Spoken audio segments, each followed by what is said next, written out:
अब वो जैसे ही उसने गर्दन नीचे की घोड़े में, तो वो बाल्टी आई और खट की आवाज हुई, तो घोड़े ने अपनी गर्दन पीछे कर ली। अब एक बार तो ऐसा हुआ, दोबारा उसने डाला तो फिर संजोग से बाल्टी आई और फिर खट की आवाज हुई, तो घोड़े ने फिर अपनी गर्दन ऊपर कर ली। तो वो डांट के बोला उस किसान को, ए ब्लड इंडियन, ये बंद करना मांगता है, हमारा घोड़ा पानी पीना मांगता है। उसने बंद कर दिया डर के मारे, वो तो बायस रहा है, उसने बंद कर दिया रेंट को, अब पानी आना बंद हो गया। अब शुरू करो, हमारा घोड़ा पानी पीना मांगता है। उसने शुरू कर दिया। अब जैसे उसने गर्दन फिर नीचे की तो फिर खट की आवाज है, उसने फिर गर्दन पकड़ दिया। अब वो बार बार वही हुआ, तो वो बोला किसान थक करके कि सरकार, इस घोड़े को अगर पानी पिलाना है ना तो इस खटपट में ही पिला लो, ये खटपट बंद कभी नहीं होने वाली। ये सोचोगी बहनों, बेटियों, बहुओं कि ये खटपट खत्म हो जाए भैया जी, ये कभी नहीं होने वाली। क्योंकि जब तक हम कर्म कर रहे हैं तो जाने अनजाने हमसे कोई ना कोई अपराध भी। यहां पर कोई ऐसी महिला हो तो हाथ खड़ा करे जो चतुर मानती हो अपनी, कि चकले पर रोटी बेलते समय और जब वो परोथन ला करके डालती है, यानी इस कर्म रूपी लोई लेकर के, समझिए, कर्म रूपी लोई लेकर के, और जब कामना रूपी परोथन लगाती है लोई पर, और व्यवहारिकता रूपी जब बेलन से बेलती है, तो कोई ऐसी महिला हो तो हाथ ऊपर करे कि उसमें से वो जो छोटे छोटे आटे के गण चारों तरफ फैलते हैं वो न फैले। संभव है? उसी तरह से संभव नहीं है। अगर उसमें कामना रूपी परोथन लगा है, अच्छा हमारे कोई काम निष्काम होते हैं? सभी तो सकाम होते हैं। और वही तो बात कही जा रही है कि जब तक सकाम कर्म है तब तक अपराध होंगे ही होंगे। निष्कामता के लिए कहा क्यों जा रहा है? वैराग्य शब्द का अर्थ क्या है? निष्कामता। काम तो सब करना ही पड़ेंगे, कौन सा काम छूटेगा? जो संत है क्या वो संसार में नहीं रह रहे, लेकिन वो कर्ता बन के कोई काम नहीं कर रहे। क्यों? कि उनको निष्कामता है। हम कर रहे हैं, आपकी इच्छा हो तो फल देना, फल देना तो भी आपके चरणों का प्रेम मिले। फल रुपए पैसा नहीं चाहिए, संतान नहीं चाहिए, आपके चरणों का प्रेम चाहिए। वही है, ये खटपट कभी नहीं मिलने वाली है। जब तक शरीर में श्वासें चल रही हैं तब तक हम अपना काम करें। तो वो महाराज जी कह रहे हैं सेठ जी से कि सेठ जी आपको मैंने गुरु बनाया है, लेकिन एक बात जान लो कि चाहे खून पसीना एक करो, चाहे तान के चादर सोता जा, चाहे खून पसीना एक करो, चाहे तान के चादर सोता जा, ये दुनिया यूं ही चलनी है, चाहे हंसता जा या रोता जा। कोई किसी की बेटी न कोई किसी का बेटा, कोई किसी की सुनने वाला नहीं है। कोई पत्नी चली जाती है तो पति का भी काम बराबर चलता रहता है, और पति चला जाता है तो पत्नी का भी काम। ये दुनिया यूं ही चलनी है, तू हंसता जा। भैया जी, बहन जी, जब मौत आएगी तो नोटिस दे करके नहीं आएगी कि मैं आ रही हूं। इस कलयुग में तो सैकड़ों विघ्न रोजाना वैसे ही पल पल पर आते ही रहते हैं। कब बुखार आ जाए, कब क्या हो जाए, क्या ठीक, कुछ उड़ जाएंगे एक दिन, उड़ जाएंगे हम एक दिन तस्वीर से रंगों की तरह। तस्वीर पर रंग जो होते हैं ना, अपना धुंधले पड़ जाते हैं। उड़ जाएंगे हम एक दिन तस्वीर से रंगों की तरह, वक्त की टहनी पर बैठे हैं हम परिंदों की तरह। वक्त की टहनी पर बैठे हैं हम परिंदों की तरह, जीवन की किताबों पर बेशक नए कवर चढ़ाइए, कोई मना नहीं कर रहा है। जीवन की किताबों पर बेशक नए कवर चढ़ाइए, किंतु उससे पहले इस जीवन को भक्ति और भजन से तो सजाइए। जय हो। उड़ जाएगा हंस अकेला, उड़ जाएगा हंस अकेला, जग दर्शन का मेला, जग दर्शन का मेला, जग दर्शन का मेला, जग दर्शन का मेला। उड़ जाएगा हंस अकेला, उड़ जाएगा हंस अकेला। बहुत सुंदर।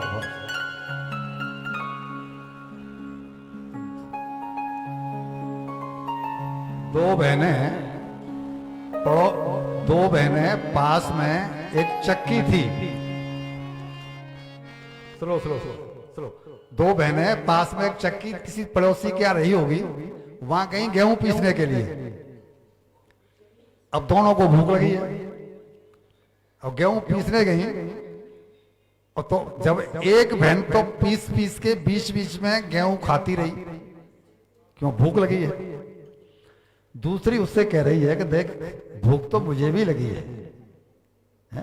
लेकिन थोड़ा सा सब्र करना, अभी हम आटा पीस के यहां से ले जाएंगे और फिर गरम गरम पूड़ियां तलेंगे असली घी में, और फिर पूड़ियों का आनंद लेंगे। काय को बोला भूख लगी है, समझना भाव, बोला भूख लगी है, मुझे तो इन्हीं में रस आ रहा है, कच्चे गेहूं में। दूसरी नहीं खा रही है लेकिन एक खाती जा रही है। और जब दोनों चली कनस्तर भर के आटा पीस करके, तो आगे बरसात पड़ी हुई थी, और बरसात पड़ने के चक्कर में हो गया सड़क गीली, गांव की गलियां और गीली हो गई, और वो जो है ना कनस्तर पैर फिसला और कनस्तर फैल गया। तो जिस बहन ने गेहूं खा लिए उसकी तो क्षुधा कुछ कम हो गई थी, लेकिन दूसरी को तो ये दृश्य को देख रहे थे कबीरदास जी, और यहां कबीरदास जी ने दोहा लिख डाला कि आटो फैलियो कीच में, आटो फैलियो कीच में, कछु न आयो हाथ, पीसत में जो खा गई, पीसत में जो खा गई, मिला उसी को साथ। ये पीसते रहो आटे को, चक्की चलाते रहो, ये कर्म रूपी चक्की से मैं मना नहीं कर रहा हूं, मैं व्यापार की मना नहीं कर रहा बाबा। दादी बनो, नानी बनो, सब कुछ बनो, लेकिन कहीं अगर मन्नत मिल जाए, बन जाए, तो कथा को मत छोड़ो, सत्संग को मत छोड़ो, क्योंकि जागृति केवल श्रवण से ही हो सकती है। हम आपको सुनाएंगे कि रुक्मिणी जी को जो भगवान से प्रेम हुआ है, भगवान के लिए उन्होंने जो पत्र भेजा है, वो कैसे हुआ प्रेम?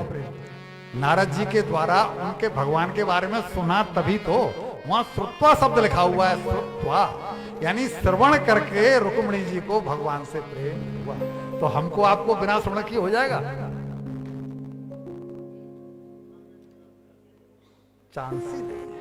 ये श्रवण को तो एक ऐसी आदत बना लो जैसे सिगरेट पीने वाले को बिना सिगरेट के नहीं चलता, उसी तरह से कथा श्रवण कहीं मिल जाए तो 1,00,000 2,00,000 कम छोड़ना पड़ेगा जाते समय, और क्या छोड़ना तो जाना पड़ेगा, 10-20 लाख कम छोड़ जाएंगे, बाकी कम से कम कोई प्रेम ईश्वर का जागृत हो जाए, उससे तो बढ़िया यही है भैया जी। तो उन्होंने कहा ये समस्याओं से कभी पिंड नहीं छूटने वाला, प्रीति कर लो, समय उसके लिए निकाल लो, अच्छे समय रूपी पूड़ियां खाने का इंतजार करोगे तो कहीं गड़बड़ नहीं हो जाए। भैया जी, जिंदगी संवारने के लिए वक्त से लड़ना पड़ता है, वक्त निकालना पड़ता है। जिंदगी संवारने के लिए वक्त से लड़ना पड़ता है। आगे अच्छे दिन नसीब हों, आगे अच्छे दिन नसीब हों, इसके लिए सोच को बदलना पड़ता है। आज जो सोच बनी हुई है ना कि अगर दुकान 8 दिन छोड़ दी तो 10,000 रुपए रोज के हिसाब से 80,000 का नुकसान हो जाएगा। ये सोच को बदलना पड़ता है। आज तो वक्त अपने हाथ में है। जब तक श्वासें चल रही हैं, जब तक हाथ पैर चल रहे हैं, आज तो वक्त अपने हाथ में है। जो चाहेंगे सो कर लेंगे, जो चाहेंगे सो कर लेंगे। हम चाहें तो इस जन्म को दिव्य बना लें, और यदि नहीं तो भले ही गंवा दें सोने में, खाने में और मैं खाने में, सोने में, कमाने में और मैं खाने में। ये हमारे हाथ में आज तो, अगले पल की पता है, अगले पल की देखो, मैं पहले ही आपसे क्षमा मांग चुका हूं, बुरा मत मान जाना। ये जो गलियों में भिखमंगे घूम रहे हैं ना, ये गधे घोड़े घूम रहे हैं ना, ये सब पहले मानव ही थे। कबहू कर करुणा नर देहि, देत ईश बिनु हेत सनेहि। वे भी पहले मानव योनि में ही थे, लेकिन कथा सत्संगों में कोई रुचि नहीं ली, और आज हम उनका परिणाम। क्या भरोसा है इस जिंदगी का, क्या भरोसा है इस जिंदगी का, हो क्या भरोसा है इस जिंदगी का। साथ देती नहीं ये किसी का, साथ देती नहीं ये किसी का। वो क्या भरोसा है इस जिंदगी का, वो क्या भरोसा है इस जिंदगी का। साथ देती नहीं ये किसी का, साथ देती नहीं ये किसी का। यह हो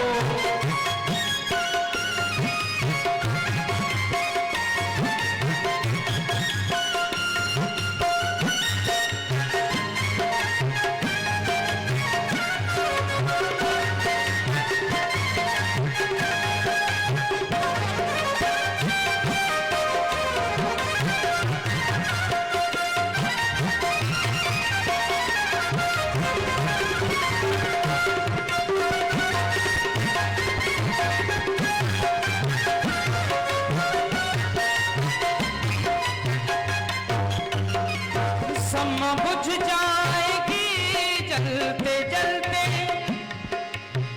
हो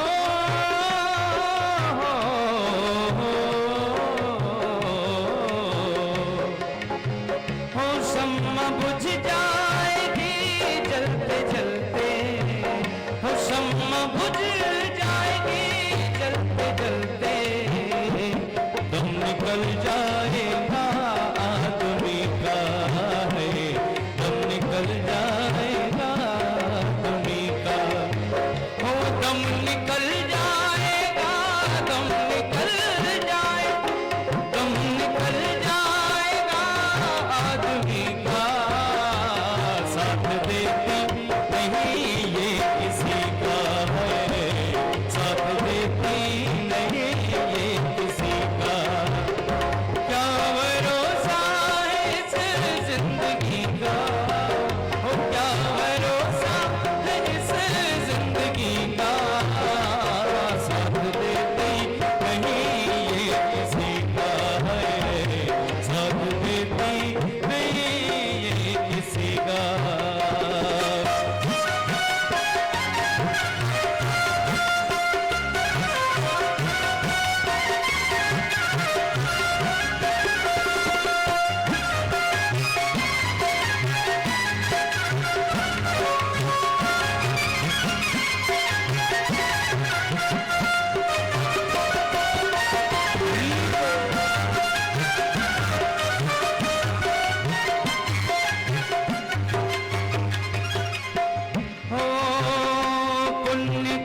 भी कमा ले, वो पुण्य कर ले तू यश भी कमा ले, हाँ पुण्य कर ले तू यश भी कमा ले, वरना रह जाए, वरना रह जाएगा आदमी क्या, ओ वरना रह जाएगा, वरना रह जाएगा आदमी क्या, साथ देती नहीं ये किसी का है, साथ देती नहीं ये किसी का, ओ क्या भरोसा है इस जिंदगी का, क्या भरोसा है इस जिंदगी का, साथ देती नहीं ये किसी का है, साथ देती नहीं ये किसी का हो, साथ देती नहीं ये किसी का है, साथ देती नहीं ये किसी का। बोलिए श्री बांके बिहारी लाल की जय। और ये लोग भारत माता मंदिर के पास आए। आनंद तट पर जब कथा शुरू की तो कथा का अपना परिणाम सामने आया ही आया। ये कथा की विशेषता में एक बात आपको और बता दें कि पर्टिकुलर श्रीमद् भागवत कथा की ये विशेषता क्यों है। उसका कारण ये है कि जब हम पहुंचेंगे 11वें स्कंद पर, अभी तो कथा में हमने प्रवेश किया ही नहीं है, अभी तो हम चल रहे हैं केवल महात्म में।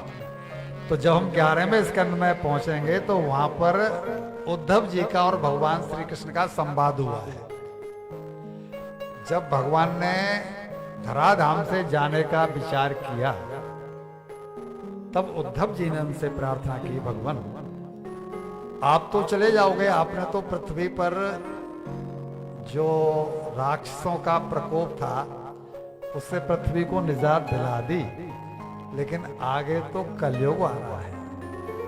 आपको क्या लगता है कि अब राक्षस पैदा नहीं होंगे? और जब आप चले जाएंगे तो उनका रक्षण कौन करेगा?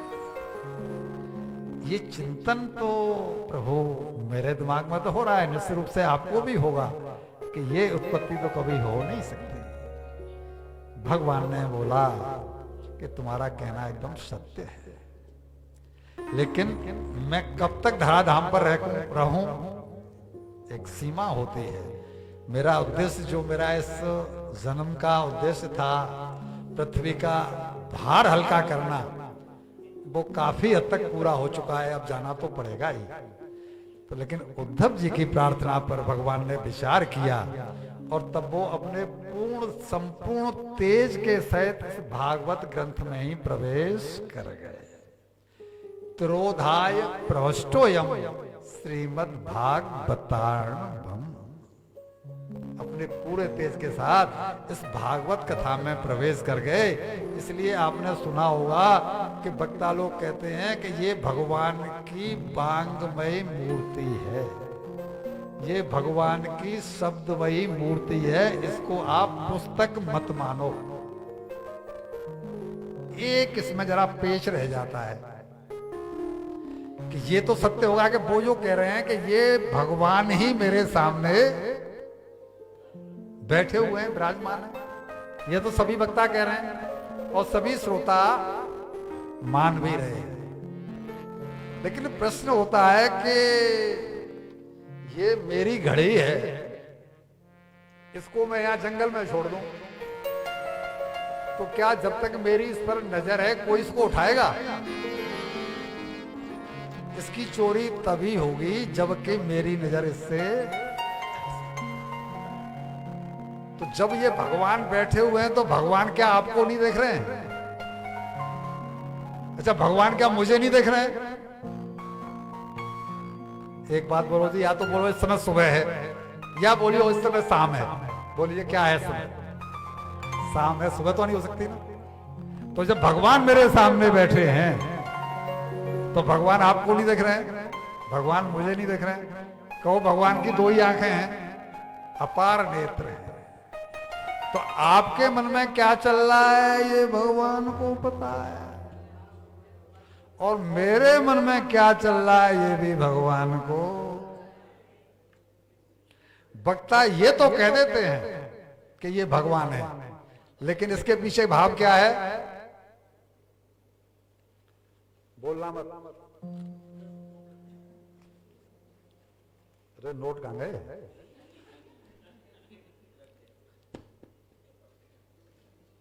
इसके लिए कह रहे हैं कि ये, और मेरे मन में कपट चल रहा है। मैं गाय के नाम पर मांग रहा हूं, मैं अनाथालय के नाम पर मांग रहा हूं, मैं वृद्धाश्रम के नाम पर मांग रहा हूं, विद्यालय के नाम पर मांग रहा हूं। वो कहते हैं कि ये भगवान को दिखाई नहीं पड़ रहा है। भगवान को वो ही दिखाई पड़ रहा है जो वो देखना। तो इसमें भगवान, चलो ज्यादा डिटेल में नहीं जाएंगे, किसी को अच्छा नहीं लगे, लेकिन सत्यता यही है कि जब भगवान यहां बैठे हैं तो मुझे इनसे डरना चाहिए कि मेरी हर क्रिया पर, मेरे हर सोच पर भगवान की दृष्टि। तो इसकी विशेषता इसलिए है कि इसमें भगवान का वास है। जबकि रामायण के बारे में ये प्रसंग नहीं आता कि उसमें भगवान राम का वास है। ये कहा जाता है कि तुलसी जी की हर चौपाई मंत्र है, भगवान का वास है। ये केवल भागवत के बारे में कहा जाता है, क्योंकि 11वें स्कंद में इसका पूरा उल्लेख मिलता है।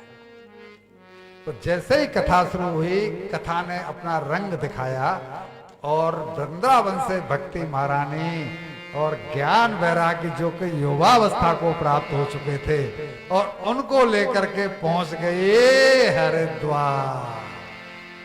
और क्या कर रही हैं? कीर्तन कर रही हैं, श्री कृष्ण गोविंद हरे मुरारे हे नाथ नारायण वासुदेवा। श्री कृष्ण गोविंद हरे मुरारे हे नाथ नारायण वासुदेवा। हे नाथ नारायण वासुदेवा। हे नाथ नारायण वासुदेवा। श्री कृष्ण गोविंद हरे मुरारे हे नाथ नारायण वासुदेवा। और भक्ति महारानी के साथ में ज्ञान और वैराग्य युवावस्था को प्राप्त हो गए। क्या रहस्य निकला? कथा हो रही है तो ज्ञान और वैराग्य युवा हो गए, जो अब तक वृद्धावस्था को प्राप्त हो गए थे। तो कथा अगर प्रमाणिकता से श्रवण करी है तो जीवन में वैराग्य की उत्पत्ति होनी चाहिए कि नहीं होनी चाहिए। और अगर वैराग्य जीवन में नहीं आ रहा है तो आगे मैं नहीं कहूंगा। और जैसे ही भक्ति महारानी आई तो सारे संत चक्कर में पड़ गए कि ये अचानक कहां से आ गए, ये तो यहां पर नहीं थे। और जब ये सनातन आदि चारों संतों ने इसका उत्तर दिया तो यही कहा कि ये इस कथा के अंदर से ही प्रकट हुई है, क्योंकि भक्ति महारानी भगवान की पत्नी है। भक्ति भगवान की पत्नी है। जब भगवान का वास इसमें है तो पत्नी का दूसरे सीधी सीधी बात। तो इसी में से वो जब आई तो बोला इसमें से निकल के आई है। बोला हाँ। अब भक्ति महाराज ने पूछा कि भगवान मुझे बताइए मैं कहां बैठूं? आपकी कृपा से मेरे दोनों पुत्र युवा हो गए। मां की प्रसन्नता किसमें है? उसके बच्चे प्रसन्न हो जाएं तो मां तो भूखी रह करके भी प्रसन्न है। उसके बच्चे स्वस्थ हों, भोजन ले रहे हों, इससे बढ़िया मां को क्या चाहिए? मैं कहां बैठूं? तो सनकादिक ने उनसे यही कहा है कि यहाँ जितने भी श्रोता बैठे हुए हैं, हे भक्ति महारानी, तुम सबके हृदय में आसन लगा लो।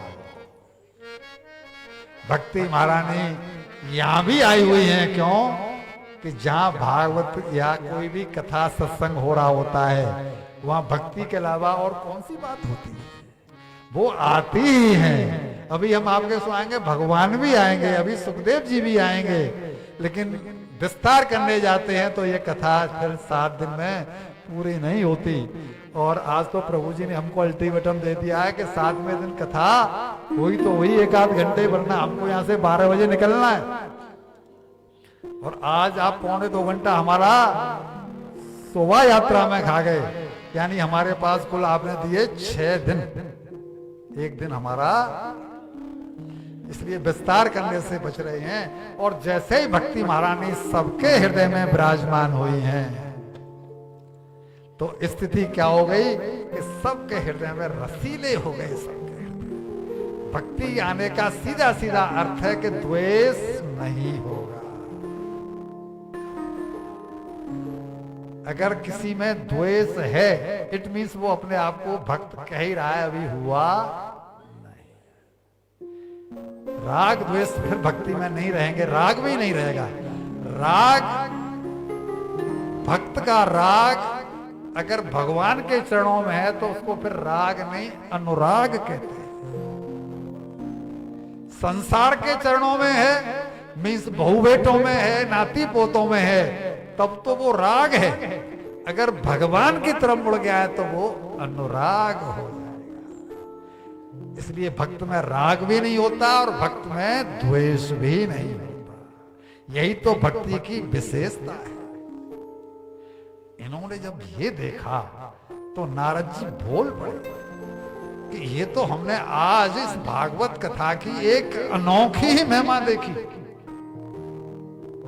कि जितने भी यहाँ पर जो लोग बैठे हैं, वो तो छोड़िए साधु संतों को, जो वृक्षों के ऊपर पक्षी भी बैठे हैं, वो भी बिना किसी शोर गुल के और एकदम शांत, उनके भी चित्त में जो है ना, और वो भी भक्ति जाके विराजमान हुई तो उनके भी चित्त शांत हो गए। वे सब परमानंद में डूब गए और कथा सुन रहे। भैया जी, भक्ति जिसके भी हृदय में बैठी है, जिसके भी चित्त में बैठी है, संसार में वो धन्याति धन्य ही। हम संसारी लोग धन्य उसे कहते हैं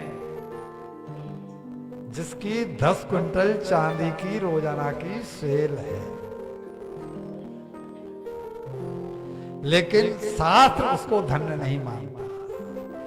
शास्त्र कहता है कि सकल भुवन मध्य निर्धन नास्ते पी धन्या निवसति हृदय येषाम श्रेय हरेर भक्ति रेखा। जिसके हृदय में भक्ति महारानी का आगमन हो गया, भक्ति महारानी बैठी है, भगवान कृष्ण बैठे हैं, वो धन्य है, वो धन्य नहीं। वो सांसारिकता में हम कहते हैं, लेकिन आध्यात्मिकता में धन्य उसी को माना जाता है। तुलसी जी ने भी लिखा है, तुलसी सब जग निर्धना धनवंता नहीं को। तो ये सब निर्धन है तो फिर धनवंता कोई नहीं है, तो कोई तो होगा। बोला है, तो कौन है कि धनवंता केवल वही जा पे राम नाम धन हो।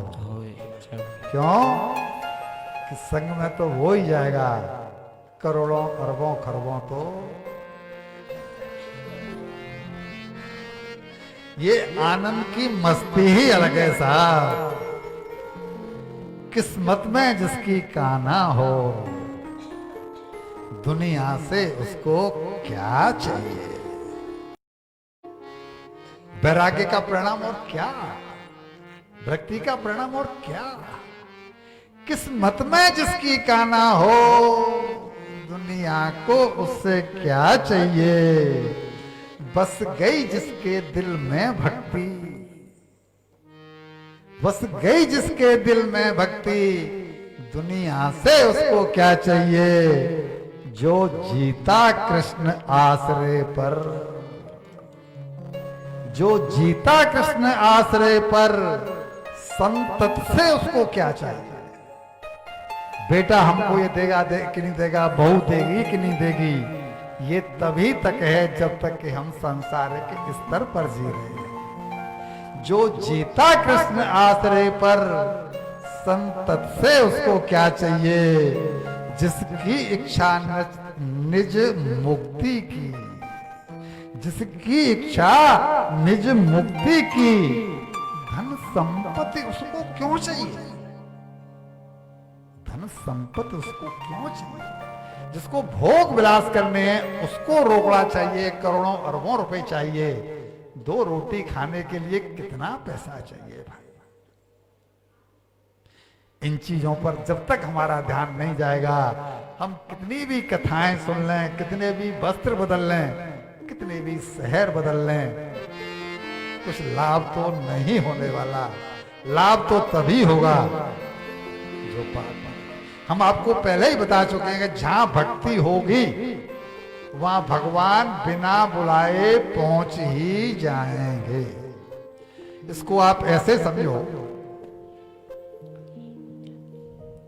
कि भगवान की पत्नी भक्ति, अभी हमने आपको बताया बताया, और भगवान की भक्ति जो उनकी पत्नी है, वो अगर आपके जीवन में है, आपके जीवन में है, आपके जीवन में है, तो पत्नी से पति कितने दिन तक लग रह सकता है, कितने दिन तक। कभी न कभी तो पति को भी फिर, तो भगवान भी हमारे जीवन में आ ही जाएंगे अगर हम भक्ति की शरण में चले जाएं। कहा भी है वो श्लोक, सब आपको पता है, भक्त भक्त भगवंत गुरु चतुर नाम बपुए, इनके पद बंधन किए नाशत विघ्न अनेक। कोई जीवन में विघ्न रहता ही, ये सब हमने सुने हुए हैं, लेकिन हम सबको विस्मृत किए हुए हैं जानबूझ करके। मैं तो ये कहता हूं कि जानबूझ करके। क्यों? कि इसका रिन्यूअल नहीं होता। बार बार कथाएं सुनते रहें तो रिन्यूअल होता रहे। हम आज सुनली बोला सुनी थी, 4 साल पहले गए थे एक बार, 10 साल पहले सुनी थी एक बार, अब वो बात आई गई हो जाती है। इसका रिन्यूअल होता रहे, हर साल हर 6 महीने में ये सुनते रहें तो ये बात हमारे दिमाग से कभी बाहर जाएगी ही नहीं कि भक्त भक्त भगवंत गुरु ये चतुर नाम बपुए। अगर हमारे जीवन में भक्ति है तो हम भक्त हुए। हमारे जीवन में भक्ति है तभी तो भक्त हुए, कि बिना भक्ति के भक्त हो जाएंगे, बिना संपत्ति के संपत्तिवान हो जाएंगे, बिना संपत्ति के सेठ हो जाएंगे तो नहीं होंगे। तो भक्ति होगी तो हम भक्त होंगे, और भक्त होंगे तो भगवान और भक्त दोनों एक ही हैं। इनकी डोरी अंदर ही अंदर जुड़ी रहती है। और जब ये होते हैं तीनों, तब पीछे गुरु को लिया है। भक्त भक्त भगवंत गुरु, भगवंत यानी गुरु को 4 नंबर पे लिया है।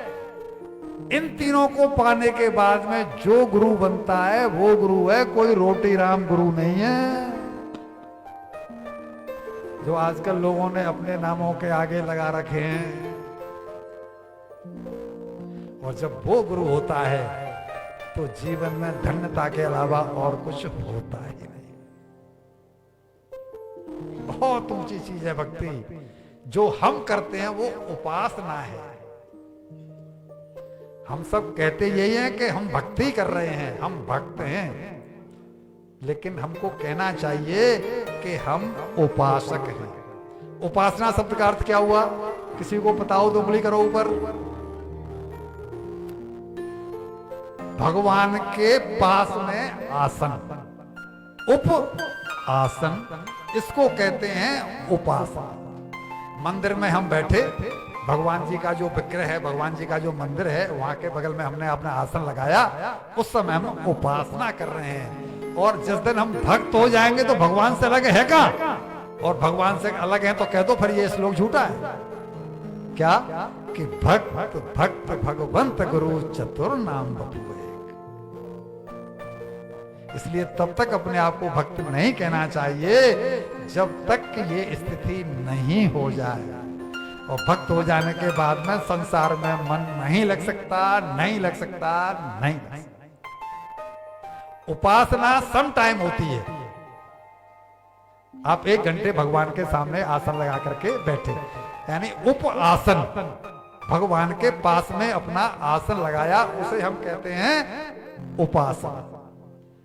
अब 3 घंटे किसी को पूजा करनी हो, 3 घंटे तक भगवान के नजदीक रहा। भक्त तो भगवान से अलग हो ही नहीं सकता। जो भगवान से अलग है, चाहे 1 सेकंड के लिए, उसे अपने आप को भक्त कराने का अधिकार है ही नहीं। वरना वो कहे कि मैं तो अधिकार रखता हूं, तो हम मान लेंगे कि ये श्लोक झूठा है। ये चतुर नाम बपुए, चारों एक ही।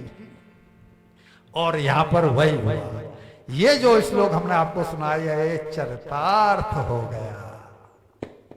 कैसे कि यहां, कैसे कि यहां भक्त के रूप में कोई तिलक छापे वाला नहीं है, कोई रोटी राम बैठ गया हो, ऐसा नहीं है।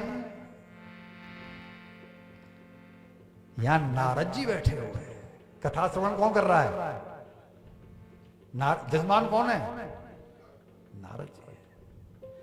भक्त के रूप में नारद जी बैठे हुए हैं। गुरु के रूप में कौन है? कोई सुनाम धन्य रोटी राम नहीं है। तब सनकादिक बैठे हुए हैं। गुरु कौन है? सनकादिक बैठे हुए हैं। और जैसे ही इनका संगम हुआ तो वहां तुरंत भगवान प्रकट हो गए। बोलिए श्री भाके बिहारी लाल की जय। डोंगरे जी महाराज अपनी कथाओं में कहते थे कि आजकल तो देव पूजा बढ़ गई है, नहीं रही, देव पूजा बढ़ गई। हर वक्ता अपने आप को भगवान घोषित करके बैठा हुआ है। हर संत अपने आप को भगवान घोषित करके बैठा। तो अब जो है वो देह पूजा रह गई, देव पूजा की स्थिति नहीं रह गई है। फिर भगवान प्रकट हो तो कैसे हो? यहां पर चूंकि देह पूजा नहीं हो रही थी, इसलिए भगवान वहां पर प्रकट हो गया। अरे बाबा, भक्त का और भगवान का तो अखंड संबंध है, खंड तो हो ही नहीं सकता। जो एक बार जुड़ गया तो वो घर का रहा ना। भक्त शब्द की व्याख्या अगर कोई कर पाए तो हाथ ऊपर करे, बहुत सुंदर। भक्त का अर्थ क्या है? एक शब्द में बोलना है, बताइए, एक शब्द में उत्तर देना है। चलो सम टाइम ठीक, लेकिन भक्त का अर्थ है जो भगवान से विभक्त ना हो सके। ऐसे नहीं, ऐसे कहो। भक्त का अर्थ है जो भगवान से विभक्त ना हो सके। अभी जो हमने बताया क्या? उपासना, उपासक। उप मीन्स आसन, यानी भगवान के नजदीक आसन लगा लिया, उसे कहते हैं उपासक। और ये जो भक्त है वो उसे कहते हैं जो भगवान से विभक्त हो ही नहीं सके। एक शब्द में अगर उत्तर देना पड़े तो उत्तर ये देना चाहिए, जो शब्द, जो संबंध कभी खंडित हो ही नहीं सके। तभी तो कहता है कि भक्त भक्त भगवंत गुरु चतुर नाम बपू एक। यानी भक्त से, भक्त भगवान से कभी अलग हो गया तो फिर एक कैसे हुआ? इसलिए इसको सुधारिए। भक्त वो है जो भगवान से कभी विभक्त हो ही नहीं सके। ये सिद्ध, इससे हम ये सीखें कि हम भक्ति को वर्ण करके एक बार भक्त हो तो जाए। भक्ति को वर्ण करके एक बार भक्त हो तो जाए, फिर तो साहब भगवान हमारे आगे पीछे घूमेंगे। कबीरदास जी ने, आपने सबको वो ये दोहा याद होगा, कबीरदास जी ने कहा है क्या अपने बारे में कि कबीरा मन निर्मल हुआ। कबीरदास जी कह रहे हैं कि मेरा मन जैसे ही निर्मल हुआ, बोला कैसे हुआ, जैसे गंगा नीर। कबीरा मन निर्मल हुआ, कैसे हुआ, बोला जैसे गंगा नीर। तो परिणाम क्या निकला, बोला पीछे पीछे हर फिरे, कहत कबीर कबीर, कहत कबीर कबीर। कबीरदास तू कहाँ है, मैं तेरे पीछे पीछे। और यह देख नारद जी बोल उठे कि आज तो भगवान के नाम की महिमा एक अलौकिक ही देखी हमने। ऐसा अलौकिक बात कि यहाँ केवल कथा की शुरुआत हुई है। कथा में और क्या है भगवान के नाम के अलावा, यहाँ कोई चुटकुले तो है नहीं। भगवान का जैसे ही कथा शुरू हुई और ये स्थिति हो गई कि यहां पर तो भगवान ही आकर के उपस्थित हो गए। तो आज तो हमने एक अलग ही महिमा देखी। आप लोगों ने तो भागवत के माध्यम से सप्ताह यज्ञेन कथामयेन एक नया ही प्रकाशित कोप नवीन मार्ग, एक नया ही मार्ग प्रशस्त कर दिया, खोल दिया। आप बैठ के कहीं नाम तो लो। भगवान की मजबूरी है क्या, जिन जिन की पत्नियां हैं, पत्नी अगर 2 घंटे तक नहीं आवे, अभी तो मोबाइल है लेकिन जब नहीं थे तब, और वह उसकी सहेली वो है, उसके यहाँ जाएगा, उसका भाईला उससे है, ढूंढेगा नहीं ढूंढेगा। तो ऐसे ही भक्ति को हम अपने जीवन में ले आए। भगवान तो अपने आप ही ढूंढते ढूंढते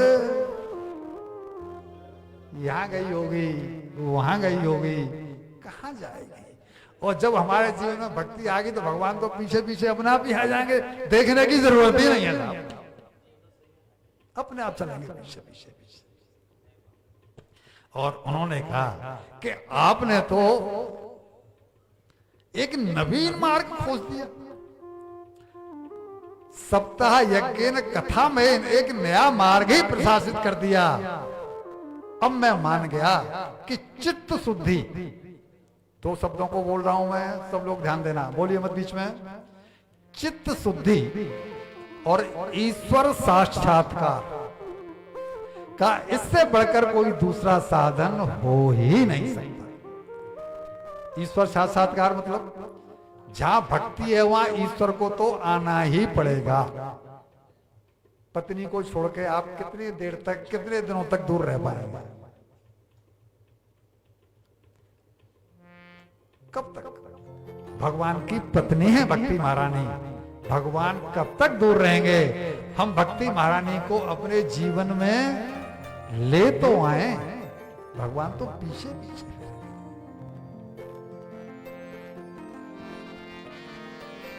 जिसकी आत्मा तक मर जाती है वो कहते हैं करे ये तो कुछ भी नहीं। सनकादिक क्या कह रहे हैं कि ये तो कुछ भी नहीं है, तो इससे भी बढ़कर कुछ है। वहां है, वो क्या है कि जिनकी आत्मा तक मर जाती है। आत्मा तक मर जाती है, इसका व्याख्या कोई करेगा? आत्मा किन की मर जाती है? जिसको ये चिंता नहीं है कि मेरा कल क्या होगा। अच्छा, ये मेरी सोने की चेन रखी हुई है, मैं जब तक इसे देख रहा हूं, कोई, माफ करना मैं आपको चोर नहीं कह रहा हूं, मैं ये कह रहा हूं कि किसी की हिम्मत पड़ेगी कि मेरी इस सोने की चेन को कोई उठा ले, क्योंकि मेरी इस पर, अब मेरी नजर इस पर नहीं है तो कोई उठा लेगा।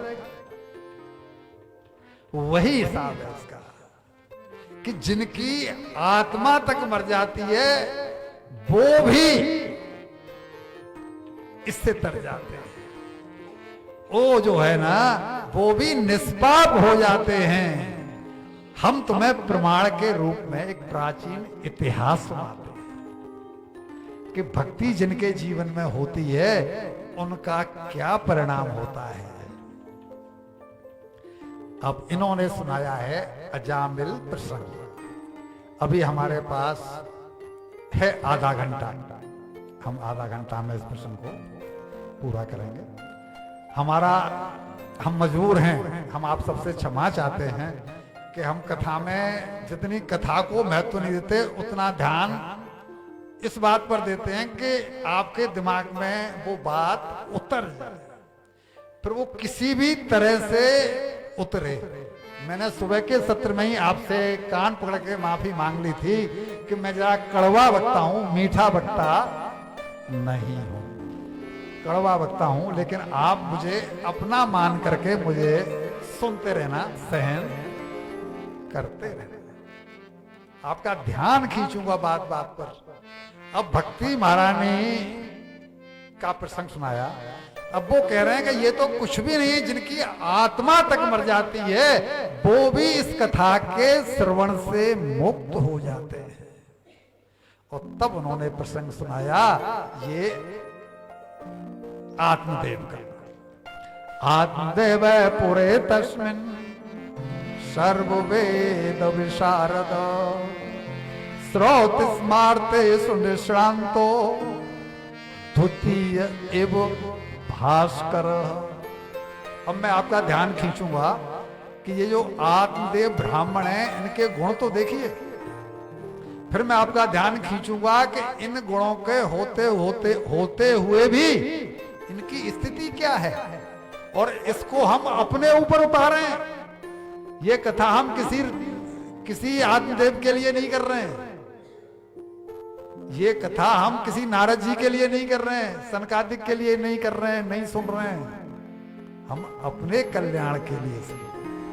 हम यहाँ पे 80 लोग हैं तो 80 लोगों के हित के लिए, 90 लोग हैं तो 90 लोगों के हित के लिए। हमारे गले में बात उतरे वो बात है। तो ये कह रहे हैं कि इनकी प्रशंसा कि ये आत्मदेव की स्थिति क्या है। वे विद्वान हैं, श्रोत स्मार्त कर्मों में निपुण हैं। दूसरा गुण, पहला क्या बताया हमने, विद्वान हैं। राजेंद्र बाबू,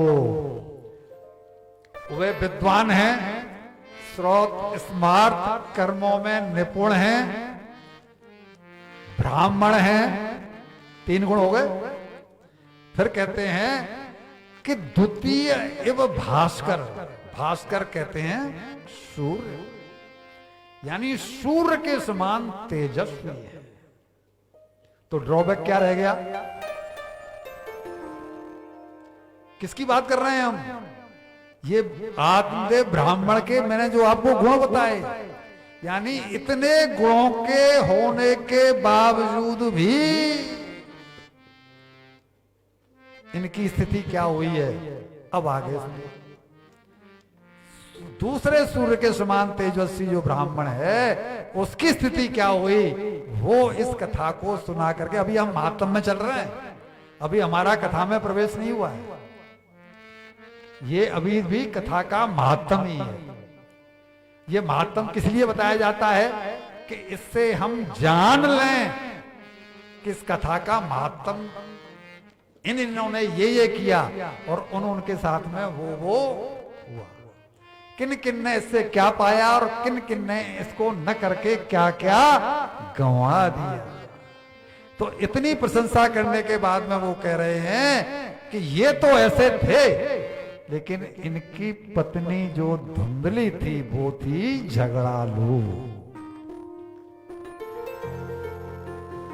अब ये तो किसी के जीवन में भी हो सकता है। अब हम ज्यादा बोलेंगे तो हमारे घर में भी झगड़ा।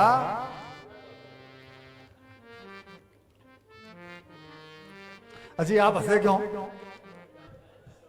सबका है संभव है, सब क्या होता ही है, बोला क्या खास बात।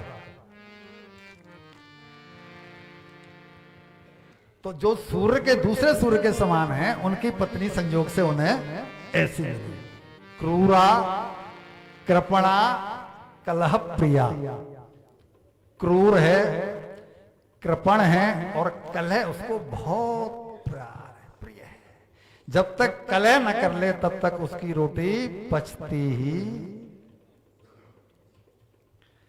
और ऐसी झगड़ालू पत्नी पा करके जो भगवान का भजन कर पावे, उस आदमी को तो राष्ट्रपति नहीं, कोई सुपर पावर और हो तो उसका भी पुरस्कार। ये भजन से टिक गए। अब क्यों टिक गए, ये बात यहां पर क्लियर नहीं की गई। जब इस श्लोक को हम पढ़ते हैं तो हमारा ध्यान जाता है कि जो द्वितीय सूर्य के समान तेजस्वी है, उसके जीवन में भजन का प्रभाव क्यों नहीं आया। तो शायद ये एक कमी हो सकती है कि हमारी पत्नी भी सुन रही हैं कि दो आंखें, ये दोनों अगर बराबर नहीं हो तो लोग फिर क्या कहते हैं, काना काना कहेंगे, ऐसा हो जाए तो अगर पत्नी अनुकूल नहीं है तो पुरुष पूर्णता को प्राप्त नहीं कर सकता। पुरुष अनुकूल नहीं है तो पत्नी भी पूर्णता को प्राप्त, क्योंकि एक दूसरे के जीवन में वो आड़े आएंगे ही आएंगे। पत्नी कहेगी चलो वृंदावन, बोला मुझे फुर्सत नहीं है, मैं उसे कमा रहा हूं जिसे छोड़ के जाना है। पत्नी कह रही है कि चलो वृंदावन, बोला क्यों, बोला उसे कमाना है जिसे संग में ले जाना है। लेकिन पति नहीं मानेगा तो फिर नहीं ही मानेगा। और पत्नी की फिर मजबूरी ये होती है कि कब तक अकेले रहे। वैराग्य जीवन में इतना प्रगाढ़ हो तब तो संभव है पत्नी अकेली रह ले, वरना बड़ा मुश्किल काम है साहब। पुरुष तो एक बार को रह भी ले, महिला रहे तो 50 प्रश्न पैदा हो जाते हैं। समाज है। और वही हुआ कि ये जो है ना इतनी झगड़ालू थी तो इनके जीवन से भी भजन निकल गया। और परिणाम उसका ये हुआ कि ये कलह प्रिया पत्नी के चक्कर में इनको कोई दुर्भाग्य इनका रहा कि कोई संतान इनको नहीं हुई। अब ये कोई पूर्व प्रारब्ध रहा होगा कि इनको संतान नहीं हुई। अब इन्होंने जो हम लोग करते हैं वो सारे प्रयास किए संतान प्राप्ति के लिए, और यहाँ तो ये लिखा है कि इन्होंने अपना आधा धन समाप्त कर दिया। उपाय करते करते इस ओझा के पास जा, उस पंडित के पास जा, ये करो वो करो, आधा धन समाप्त कर दिया किसी तरह से संतान हो जाए। लेकिन प्रारब्ध में नहीं थी, इसलिए संतान नहीं हुई। और अब ये जो पंडित जिनके बारे में हमने बताया कि द्वितीय भास्कर, दूसरे सूर्य के समान जो ब्राह्मण तेजस्वी था, बोला जब संतान नहीं है तो फिर जीने का फायदा क्या है। ये काहे का असर है, काहे का असर है, ये सत्संग न होने का असर है। जब हमें फायदा दिखाई पड़ता है संसार में, व्यवहार में, परिवार में, जब हमें फायदा दिखाई नहीं पड़ता है अध्यात्म में और परमार्थ में। अब चूंकि झगड़ालू पत्नी है, वहां कोई सत्संग का कारण नहीं है। ये विद्वान तो है, विद्वान पुस्तकें पढ़ के विद्वान हो जाना अलग बात है, विद्वता एक अलग चीज है। जो विद्वान होगा, जिसे विद्वता कहते हैं, उसके रहते आदमी संसार में फंस ही नहीं सकता। हम सुनाएंगे, हमारे पास समय कम है, बहुत कम समय रह गया, केवल 25 मिनट बाकी हैं, नहीं तो हम इस पर बहुत अच्छा दृष्टांत देते। ये संभव ही नहीं है कि विद्वान व्यक्ति इस झमेले में बहुत दिनों तक फंसा रहे, ये फंसे रहे, और ये अपने प्राण छोड़ने के लिए बस जी करके लाभ क्या। जब हम ये कहते हैं कि पुत्र नहीं है इसलिए मर जाना श्रेयस्कर है, आप में से कोई कह सकता है कि विद्वता है, बुद्धिमानता है। पुत्र नहीं है, ये प्रारब्ध आपका खोटा है, तो उसके लिए मरने से पुत्र हो जाएगा। लेकिन ये विप्र जिसकी कि हमने इतनी प्रशंसा की अब तक, ये मरने के लिए चल दिया कि जब पुत्र ही नहीं है तो फिर जिंदा रह के क्या लाभ। ये अभागापन है जीव का। सुबह के सत्र में हमने कितनी प्रशंसा की इस मानव देह की, सत्संग की, कथाओं की, कि अमृत भरा कलश, और परीक्षित ने वापस कर दिया कि मुझे तो कथा चाहिए। और हम लोग सत्संग में जाना नहीं चाहते, सुनना नहीं चाहते, तो ये हमारा अभागापन नहीं तो फिर और क्या कहेंगे। ये तो बन्नक बन जाए तो लपक लेना चाहिए, लपक लेना चाहिए। पहले तो बन्नक ही नहीं बनता, और कोई बन्नक बन जाए तो फिर छोड़ना ही नहीं चाहिए। इनसे भूल वही हुई, और ये मरने के लिए बोला आत्महत्या कर लेना ठीक है, और जंगल में चले गए। ब्राह्मण आत्मदेव, और जंगल में जाकर के एक नदी के किनारे इन्होंने पानी पिया, और शरीर छोड़ने के लिए तैयारी में थे कि तभी एक संत वहां पर आए। संत ने भी पानी पिया, और नदी का पानी पी करके दोनों पेड़ के नीचे बैठे हैं। और इसे मैं कहता हूं व्यक्ति का प्रारब्ध जागृत होना। क्यों साहब, उसी समय संत क्यों आए? जब ये मरने के लिए गए, पेड़ के नीचे बैठे, पहले उन्होंने गंगा जल पिया, फिर इन्होंने गंगा जल पिया, और हृदय में थोड़ी शांति मिली, और तभी वहां पर इनके मन में आया कि इन संत से शायद कोई समाधान मिल जाए।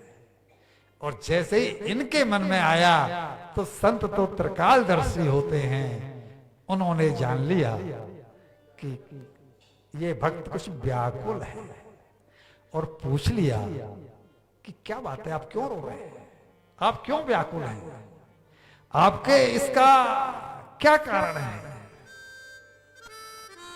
तब ये फूट फूट कर रोने लगा कि मैं इसलिए दुखी हूं कि मेरे घर में कोई संतान नहीं है, मैं संतानहीन हूं। तो संतानहीन व्यक्ति के जीवन में कोई रस नहीं है, तो क्या हम सब रस से भरे हुए हैं? सबको संतान है। ये क्या कह रहे हैं कि संतानहीन व्यक्ति के जीवन में रस नहीं होता, तो उसका अपोजिट क्या जाएगा कि जितने भी संतान युक्त हैं वो सब के सब रस से भरे हुए हैं। यही तो हुआ ना। तो ऐसा है क्या? तो इनकी भी सोच गलती तो है, यही तो मानना पड़ेगा। और वो ही संत ने इनको समझाया कि ये आपकी सोच गलत है, कि संतानहीन व्यक्ति को तो मर ही जाना चाहिए, और उसके जीवन में तो कोई रस ही नहीं है। तो भाई संतान से रस का क्या संबंध? ये तो प्राय व्यवहारिकता है। आदमी आता है 50 साल तक, 25 साल उसने ब्रह्मचर्य का पालन किया, गृहस्थ जीवन में प्रवेश किया, 25 साल अपना गृहस्थ जीवन का सुख लिया, और संतान की प्राप्ति हुई, और 50 साल के बाद में वानप्रस्थ लेकर के उसने अपने कल्याण का रास्ता चुना। ये तो तरीका है। ये क्या तरीका हुआ कि आप कह रहे हैं कि संतानहीन व्यक्ति को तो मर जाना चाहिए? और तब उन्होंने विचार किया कि ऐसा इसके दिमाग में क्यों आ रहा है। एक मुझे बात याद आ गई, रामकृष्ण परमहंस, सभी ने नाम सुना है रामकृष्ण। हम कल जब वहां पर गए थे, विवेकानंद जी के, तो उन्हीं के गुरु हैं रामकृष्ण परमहंस, जहां कल हम गए थे। तो वो कहते थे कि शास्त्रों के पढ़ लेने से कोई ज्ञानी नहीं हो जाता। शास्त्र तो सभी वक्ताओं ने पढ़े हुए हैं, लेकिन अभी थोड़ी देर पहले सुनाया था, अब वो फिर कह रहा है कैसे के नाम पे दे दो, उसके नाम पे दे दो, तो ज्ञानी मान लिया जाए? शास्त्रों के पढ़ लेने से कोई ज्ञानी नहीं हो जाता। ज्ञानी तो वह है जो शास्त्रानुसार जीवन जिए। शास्त्र क्या कहते हैं इसके हिसाब से हमारी दैनिक दिनचर्या हो, हमारी जीवन शैली हो, तब तो हम ज्ञानी है, वरना हम तो रोटी राम के रोटी राम ही रहे। बरसात कब होगी? धीमे धीमे बरसात कब होगी यह तो कई पंचांगों से मालूम पड़ जाता है। ऐसे पंचांग है कि नहीं है? भविष्य वक्ता क्या करते हैं? पंचांगी तो देखते हैं। बरसात कब होगी यह तो कई पंचांगों से मालूम पड़ जाता है, लेकिन पंचांगों के निचोड़ने से बरसात तो नहीं हो जाएगी ना। तो पंचांगों को निचोड़ के बरसात करना चाहे तो हो जाएगी क्या? बरसात अपने समय से होगी। तो ये शास्त्र निचोड़ू जो वक्ता है ना, और शास्त्र को सुन करके जो चले जाते हैं, बात नहीं बनने वाली। ये भी जो है ना वैसा ही था। और रामकृष्ण परमहंस जी वो ही कहते थे कि ये ऐसा नहीं होना चाहिए। जीवन में इसको आत्मसात करो भाई, तब बात बनेगी। वो कहते थे कि ये समझ में नहीं आता कि जीवन में क्या पहेली है। ये शादी वाला लड्डू है, जिन्होंने खा लिया है और जिन्होंने नहीं खाया है वो जीव लपलपा रहे हैं, कब हो कब हो कब हो। और जिन्होंने खा लिया है वो कह रहे हैं क्या मुसीबत लगी, क्या मुसीबत लगी, क्या मुसीबत।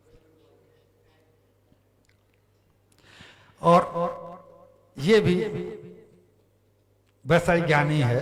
इतने गुण तो हमने आपको बहुत सुनाई, ये भी वैसा ही ज्ञानी है। तब इन्होंने उनसे पूछा, विप्रदेव इसका कोई लाभ नहीं। और इन्होंने ध्यान लगाया है। ध्यान लगाया तो इन्होंने उनसे बोल दिया, विप्रदेव मैंने तुम्हारे भाग्य को पढ़ लिया है। तुम्हारे जीवन में 7 जन्मों तक संतान का सुख नहीं है। तद भालाक्षर वाचया मास, मैंने तुम्हारे ललाट को पढ़ लिया। इसलिए रोने धोने का कोई फायदा नहीं है। तुम्हारे 7 जन्म अवधि तव पुत्रो नैवच नैवच, 7 जन्मों तक तुम्हें संतान की प्राप्ति नहीं होगी, संतान सुख तुम्हें नहीं मिलने वाला। इसलिए भगवान का भजन करो। अरे किसकी संतान ने किसको स्वर्ग में पहुंचा दिया या मुक्ति दिलवा दी? ये केवल सांसारिक एक क्रिया है, एक संसार का नियम है कि 25 साल तक ये करना है, 25 साल तक संतान पोते करनी है, फिर ये करना है, फिर ये करना है, फिर मर जाना है। तो तुम उस उम्र को पार कर चुके हो। इसको छोड़ो, अपने कल्याण के बारे में सोचो।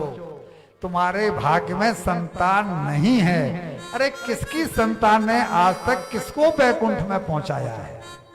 किसी को नाम बताओ भाई, तो हमें भी बता दो, हम भी उसके चरणों में जाकर के धोख लगावे। कोई तो होगा जिसकी संतान ने उसको बैकुंठ में पहुंचा दिया।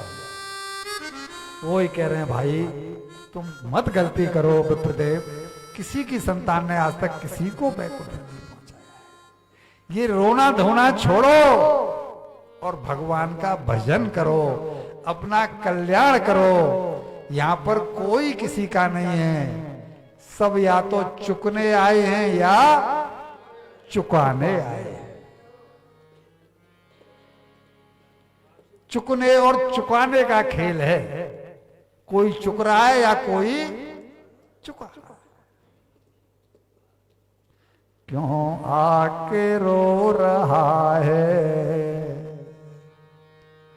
गोविंद की गली में?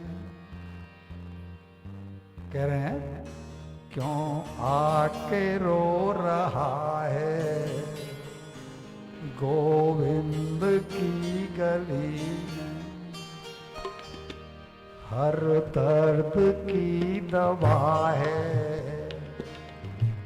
गोविंद की गली। तो क्या करें, ये दवा कैसे मिले? तू खुल के उनसे कह दे। क्या करें? तू खुल के उनसे कह दे, जो दिल में चल रहा है।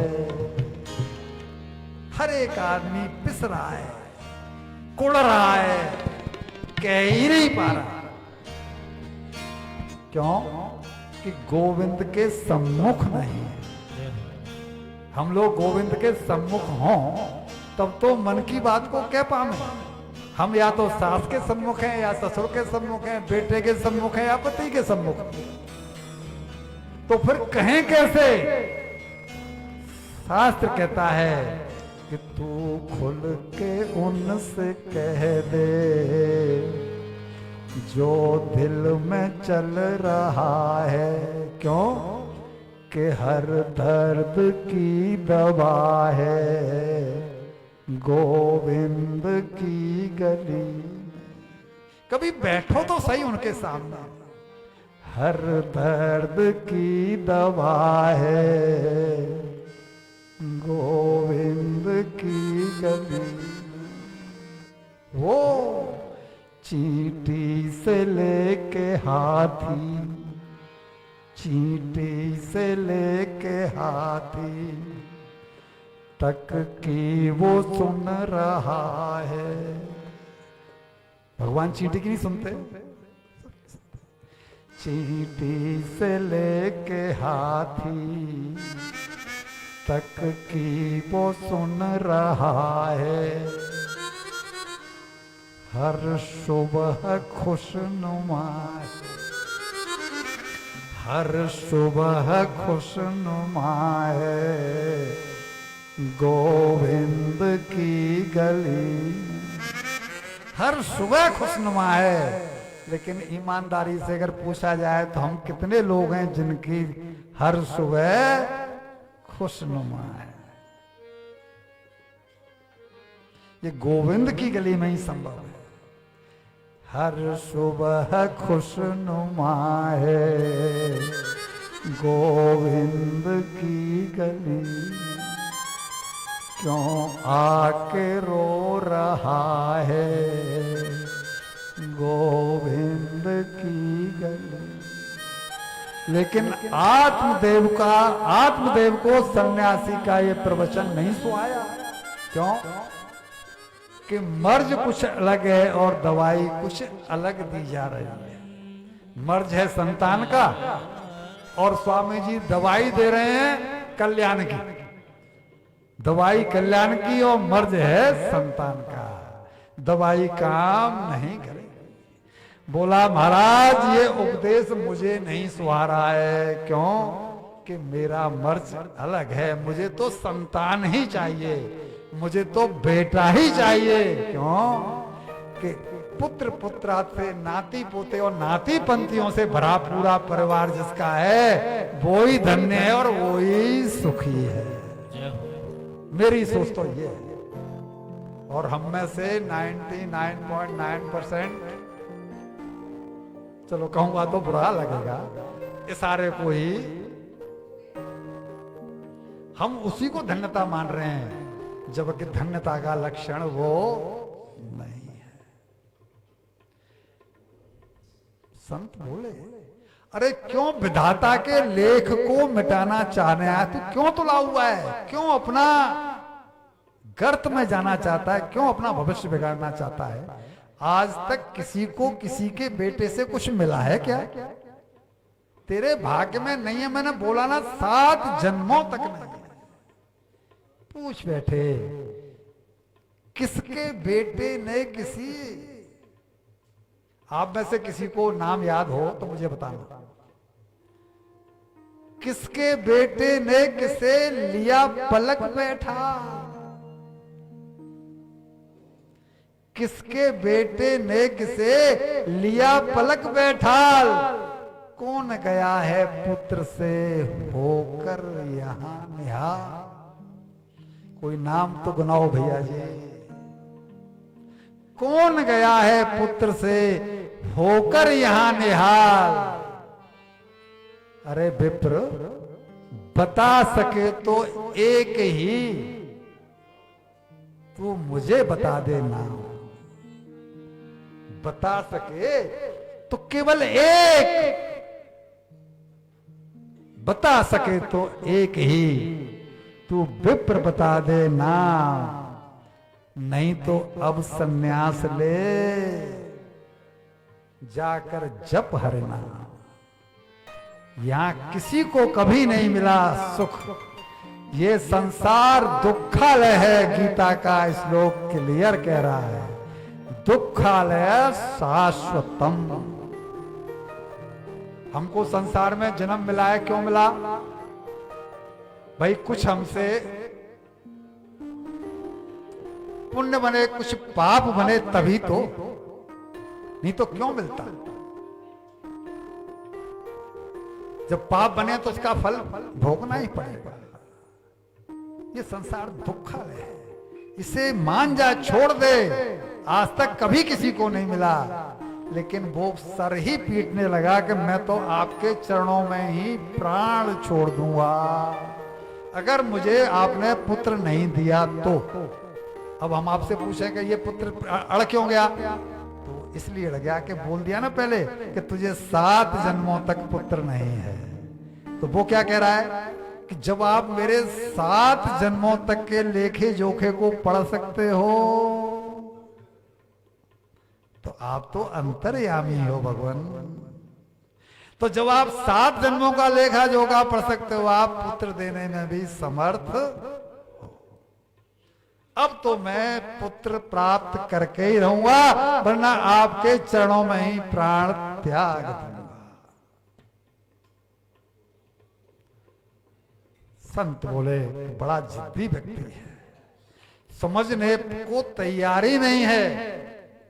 मैं आपसे नहीं कह रहा हूं, आप सब कान बंद कर लो, क्योंकि आप सबको छोड़ करके ज्यादातर लोग वैसे ही।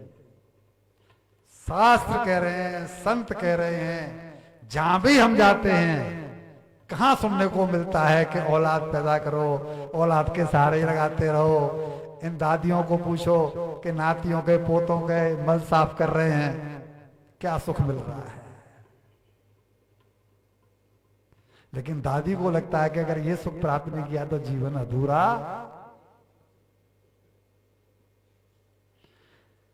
ये बड़ा समझ में नहीं आता गणित लोगों को। वो सर पीट रहे हैं, वो कह रहे हैं कि देखो विप्र मान जाओ, ना मूत्र ही सहायार्थम पिता माता च तिष्ठता, न पुत्र दारा न ज्ञातिर धर्मस्य तिष्ठते केवल। परलोक में न तो माता काम आती है, न पिता काम आता है, न पुत्र काम आता है, न स्त्री काम आती है, न संबंधी काम आते हैं, न पति काम आता है। अरे विप्र मान जाओ, वहां तो केवल एक धर्म काम आता है। उस धर्म को कमाओ। तुम सर पीट रहे हो, ये तुम्हारी मूर्खता के अलावा कुछ भी सिद्ध नहीं होगा। ये गलती छोड़ दो, ये गलतियां मत करो। लेकिन वो नहीं माना। उन्होंने फिर समझाया तो नहीं माना। तब उन्होंने अब देख लिया कि ये तो प्राण छोड़ देगा, और इसमें भी ठाकुर की कोई इच्छा होगी। अच्छा, कड़वी बात कह दूं, हम में से किसको नहीं पता है कि जो जिनके लिए हम खट रहे हैं, जिनके लिए हम पैसा कमा कमा के छोड़ जाएंगे, वो कोई हमारे काम आने वाला है? वो पैसा हमारे संग जाने वाला है? तो फिर हम कुछ उससे अलग हैं क्या? हम इस विप्र से अलग कैसे अपने आप को पा रहे हैं? यही बातें तो सुनने की, केवल ये बात दिमाग में बैठ जाए कि हम एक गलत ट्रैक पर हैं, बस ट्रैक बदल लेंगे हम। जब तक हमको ये बात नहीं मालूम पड़ रही है कि हमने गलत ट्रैक को पकड़ा हुआ है, तभी तक तो भूल हो रही है, वरना भूल के चांस कहां है जी, क्यों हो रही है? हमसे कोई आदमी कहते आप बड़े बुद्धू हैं, तो चढ़ बैठेंगे, मारपीट हो जाएगी। लेकिन ये क्या अकलमंदी की बात है क्या? जो किसी काम नहीं आने वाला है उसके लिए तो 100% जी रहे हैं, और जो काम आने वाला है उसके लिए 1% भी नहीं, तो इसको कैसे बुद्धिमत्ता कहें? नहीं माना तो उन्होंने एक फल उसको दिया कि विप्र तुम नहीं मान रहे हो, मेरे सामने प्राण त्यागने पर उतारू हो, इसलिए मैं तुम्हें ये फल दे रहा हूं, तुम अपनी ब्राह्मणी को जाकर के ये फल खिला देना और उसको दिव्य संतान की प्राप्ति होगी। क्यों? कि ये मेरा आशीर्वाद रूपी फल है। सत्यम शौचम दया दानम मेघ भक्तम तो भोजनम, उनको ये परहेज करने हैं। क्या क्या? कि सत्य बोलना है, शौच मीन्स पवित्रता का ख्याल रखना है, और एक समय केवल भोजन करके इस व्रत को निभाना है। और अगर ये व्रत इसी तरह से जो मैं इसके परहेज बता रहा हूं निभा लिया गया तो तुम्हारी पत्नी से वो पुत्र पैदा होगा जो दिव्य होगा। और वो फल दे दिया, एक समय भोजन करने का, सत्य बोलना है, पवित्रता से रहना है, और ये सब कर दिया तो तुम्हारे परिवार में, तुम्हारे घर में एक जो है ना सरल स्वभाव का और शुद्ध चित्त का पुत्र पैदा होगा। ईश्वर तुम्हारा भला करे। और ला करके वो फल इसने दे दिया ब्राह्मणी को। अब ब्राह्मणी का प्रसंग तो हम आपको पहले बता ही चुके हैं कि वो कैसी थी। अब ब्राह्मणी ने हिसाब लगाया कि ये फल मैंने खाया तो बालक आ जाएगा, तो मैं भोजन पूरा नहीं कर पाऊंगी, या ये नहीं खा पाऊंगी, या वो नहीं खा पाऊंगी। और ये तो कह रहे हैं कि एक टाइम ही भोजन करना है, तो फिर तो मेरा गुजारा ही कैसे होगा। और ये तो कह रहे हैं कि सत्य बोलना है, और मैं बिना जब तक झूठ नहीं बोलूं तब तक मेरा तो भोजन पचता ही नहीं। तो वो चिंता में पड़ गई कि जी तो मुसीबत वाला काम हो गया, ये मेरे हिसाब से शूट नहीं कर रहा है। अब विप्र ने तो समझा कि इतनी बड़ी उपलब्धि हमें हो रही है कि हमारे घर में एक पुत्र आएगा, और वो भी ऐसा पुत्र आने वाला है, तो कोई भी समझदार पत्नी होगी तो फौरन, लेकिन वो तो समझदार, और उसने उस फल को नहीं खाया कि पेट बढ़ जाएगा तो अगर गांव में डकैत आ गए तो मैं भागूंगी कैसे? गांव में डकैत आ गए तो मैं भागूंगी कैसे? और संजोग से जब जापा होगा, डिलीवरी का टाइम आया, तो घर में ननद आएगी, और सर्वस्वम ननांदाम सहैतदा, और ननद तो घर का सारा माल मत्ता समेट कर ही ले जाएगी। इसमें भी कोई फायदा नहीं है फल खाने में। और संतान प्राप्ति के लिए एक टाइम भोजन करना पड़ेगा, जो कि मैं तो 4 टाइम तो कम से कम चाहिए ही चाहिए। और कहीं ये सुखदेव जी की तरह से 12 साल तक पेट में ही अटका रह गया तो 12 साल तक, ये मैं नहीं अपनी तरफ से नहीं कह रहा हूं, ये सब कुछ यहां पर लिखा हुआ। 12 साल तक पेट में ही ये रहा, बाहर ही नहीं निकला, तो मेरा तो चलना फिरना, और मैं तो जब तक 10-20 बुराइयां नहीं कर लूं, भलाइयां नहीं कर लूं, तब तक खाना पचता नहीं। और ये कह रहे हम सत्यम शौचम, अरे इनका पालन कैसे होगा? तो उसने वो फल नहीं खाया। और तब उसकी संजोग से गांव में एक बहन रहती थी, बहन आई, इसको चिंता तो देखा, तो पूछा बहन क्या बात है, तुम्हारे चेहरे पर आज प्रसन्नता नहीं है? तब बता दिया कि ऐसे से तेरे जीजाजी एक फल लेकर के आए हैं, और उन्होंने ये शर्तें बताई हैं कि अगर ऐसा हो गया, मैंने ये नियम का पालन किया, तो मुझसे एक बड़ा ही उत्तम प्रकृति का बालक उत्पन्न होगा, लेकिन मुझसे तो ये कोई निभेगा ही नहीं। और ननद आएगी तो घर का सारा माल मत्ता ही समेट करके ले जाएगी। ये बात मुझे समझ नहीं है। लिखा है यहां पर, लालने पालने दुखम प्रसूता यास वर्तते।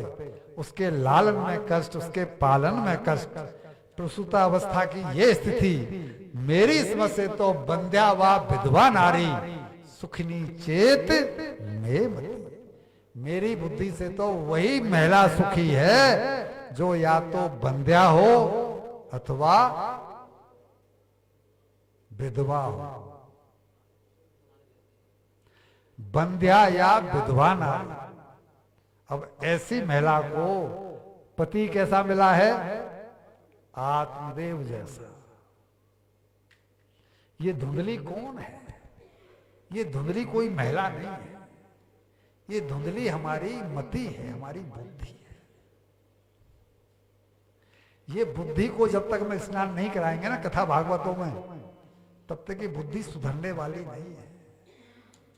हम कथा भागवतों को टाइम पास करने का साधन बना चुके हैं। वक्ताओं का भी यही है कि वो गाना बजवाने में और भजन सुनवाने में वक्ताओं को भी लगता है कि हमें क्या लेना देना, जिसे जाना है वो वहां जाए, हमें तो अपने काम से काम। लेकिन हमारा ध्यान रहता है कि हमें आपसे ही लेना देना है, क्योंकि हमें वो सब कुछ तो लेना देना है नहीं जो आप दे पाए थे।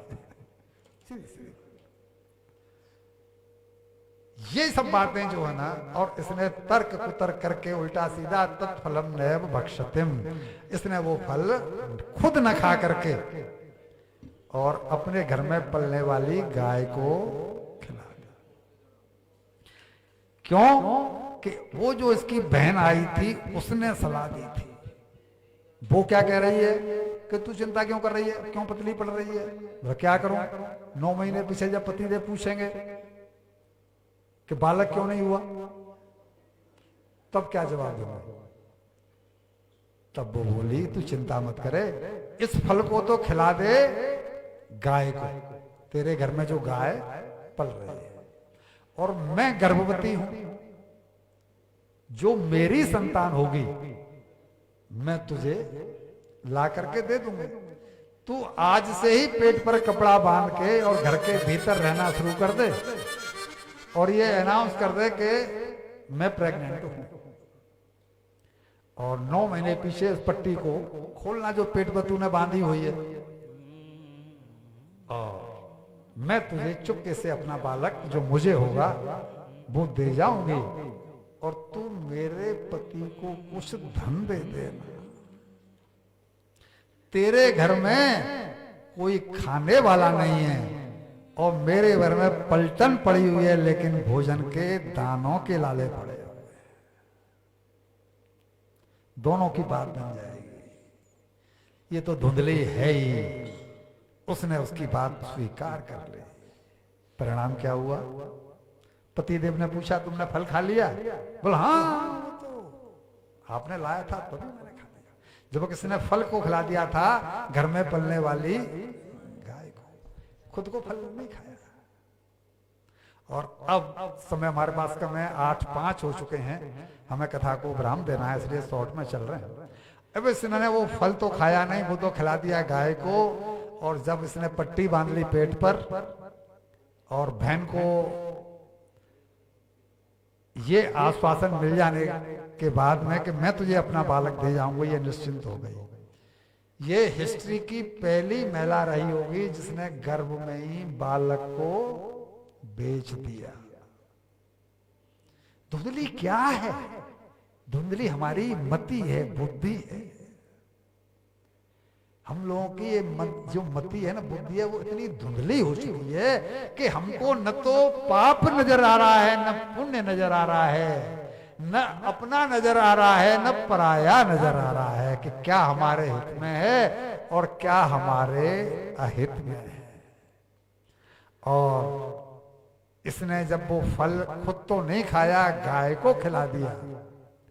परिणाम में क्या हुआ कि जब 9 महीने पूरे हो गए तो वो अपना बालक चुपके से, बहन को जो बालक हुआ वो चुपके से इसको दे गई और इसने अपनी पट्टी खोल के अनाउंस कर दिया कि मुझे बालक हो गया है और बेटा हुआ है। तो बड़ा जश्न मनाया आत्मदेव ब्राह्मण ने कि घर में पुत्र आया है। लेकिन पुत्र आया किसका है?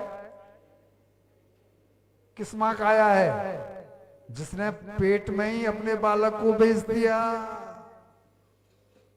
होगी कोई दूसरी मां ऐसी जिसने कि गर्भ अपने पेट के बालक को ही बेच दिया। अब वो कैसा निकलेगा वो तो समय बताएगा। हमारा ख्याल है कि 8 बज चुके हैं। हम आज की कथा को यहीं पर विश्राम दें क्योंकि ये प्रसंग लंबा है और हम इस प्रसंग को बड़े तरीके से सुनाना चाहते हैं। बोलिए श्री बांके बिहारी लाल की जय। भगवान की है आरती, पापियों को पाप से है तारती। श्री भागवत भगवान की है आरती, पापियों को पाप से है तारती। ये अमर ग्रंथ, ये मुक्ति पंथ, ये पंचम वेद निराला, नव ज्योति जगाने वाला। ये अमर ग्रंथ, ये मुक्ति पंथ, ये पंचम वेद निराला, नव ज्योति जगाने वाला। हरि नाम यही हरि ध्यान यही, हरि नाम यही हरि ध्यान यही, हरि नाम यही हरि ध्यान यही, हरि नाम यही हरि ध्यान यही। जग के मंगल की आरती, पापियों को पाप से है तारती। श्री भागवत भगवान की है आरती, पापियों को पाप से है तारती। ये शांति गीत पावन पुनीत, पापों को मिटाने वाला, हरि दर्श कराने वाला। ये शांति गीत पावन पुनीत, पापों को मिटाने वाला, हरि दर्श कराने वाला। ये शांति गीत पावन पुनीत, पापों को मिटाने वाला, हरि दर्श कराने वाला। ये सुख करनी है दुख हरणी, ये सुख करनी है दुख हरणी, ये सुख करनी है दुख हरणी, ये सुख करनी है दुख हरणी।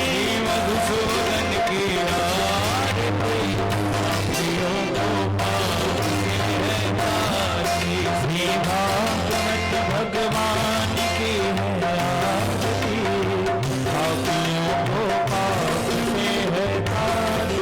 ये मधुर बोल भगवंत खोल, सत्मार्ग बताने वाला, बिगड़ी को बनाने वाला। ये मधुर बोल सत्पंथ खोल, सन्मार्ग बताने वाला, बिगड़ी को बनाने वाला। ये मधुर बोल भगवंत खोल, सत्मार्ग बताने वाला, बिगड़ी को बनाने वाला। ये मधुर बोल सत्पंथ खोल, सन्मार्ग बताने वाला, बिगड़ी को बनाने वाला। श्री राम यही घनश्याम यही, श्री राम यही घनश्याम यही, श्री राम यही घनश्याम यही, श्री राम यही घनश्याम यही। प्रभु महिमा की आरती, पापियों को पाप से है तारती। श्री भागवत भगवान की है आरती, पापियों को पाप से है तारती। श्री भागवत भगवान की है आरती, पापियों को पाप से है तारती। श्री भागवत भगवान की है आरती, पापियों को पाप से है तारती। हे कर्पूर गौरम करुणावतारम, संसार सारम भुजगेन्द्र वसन्तं हृदयाय विद्ये भवं भवानी श्रीगं नमामि त्वमेव माता सतता त्वमेव त्वमेव वरदो जनका त्वमेव त्वमेव विद्या द्रविणं त्वमेव त्वमेव सर्वं मम देव देवा त्वमेव सर्वं मम देव देवा